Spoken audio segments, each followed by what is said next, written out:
नमस्कार, one India Hindi में आपका स्वागत है। कहा जाता है कि एक चित्र हजारों शब्दों के बराबर है।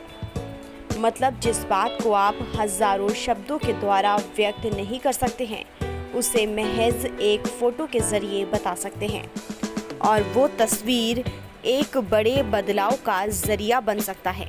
इसलिए फोटोग्राफी और चित्रकारी हमेशा से मनुष्य के जीवन का एक आकांक्षा रही है। प्राचीन समय में जब कैमरे नहीं थे तो लोग दीवारों पर चित्र बनाकर अपनी यादों को संजोते थे, जिसका अवशेष आज भी हमारे लिए अनमोल है।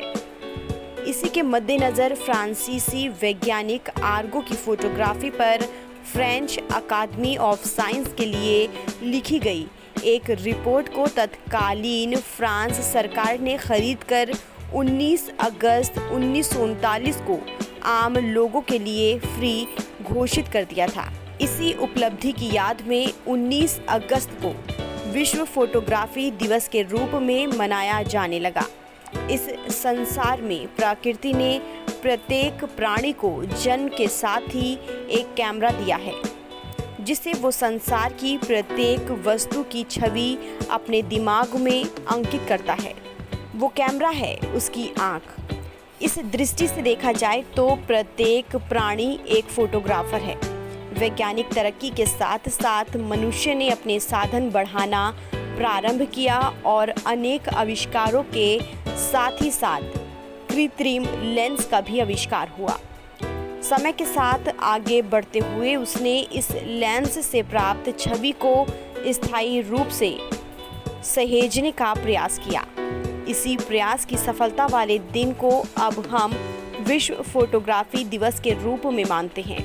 फोटोग्राफी का आविष्कार जहां संसार को एक दूसरे के करीब लाया, वहीं एक दूसरे को जानने, उनकी संस्कृति को समझने और इतिहास को समृद्ध बनाने में भी उसने बहुत बड़ी मदद की है। आज हमें संसार के किसी दूरस्थ कोने में स्थित द्वीप के जनजीवन की सचित्र जानकारी बड़ी आसानी से प्राप्त होती है, तो इसमें फोटोग्राफी के योगदान को कम नहीं किया जा सकता।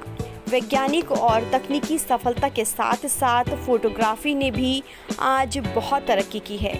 आज व्यक्ति के पास ऐसे साधन मौजूद हैं जिसमें सिर्फ बटन दबाने की देर है और मिनटों में अच्छी से अच्छी तस्वीर उसके हाथों में होती है।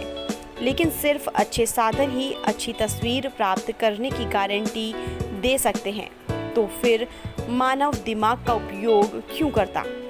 तकनीक चाहे जैसी तरक्की करे, उसके पीछे कहीं ना कहीं दिमाग ही काम आता है। यही फर्क मानव और अन्य प्राणियों में श्रेष्ठ बनाता है। फोटोग्राफी में भी अच्छा दिमाग ही अच्छी तस्वीर प्राप्त करने के लिए ज़रूरी है। हमें आँखों से दिखाई देने वाले दृश्य को कैमरे की मदद से एक फ्रेम में बांधना, प्रकाश और छाया, कैमरे की स्थिति, ठीक एक्सपोजर और उचित विषय का चुनाव ही एक अच्छे फ़ोटो को प्राप्त करने की पहली शर्त होती है। यही कारण है कि आज सभी के घरों में मोबाइल कैमरे हैं, लेकिन सच तो ये है कि फोटोग्राफर गिनती के हैं। फिलहाल इस खबर में इतना ही। देश और दुनिया की तमाम खबरों के लिए आप बने रहिए वन इंडिया हिंदी के साथ।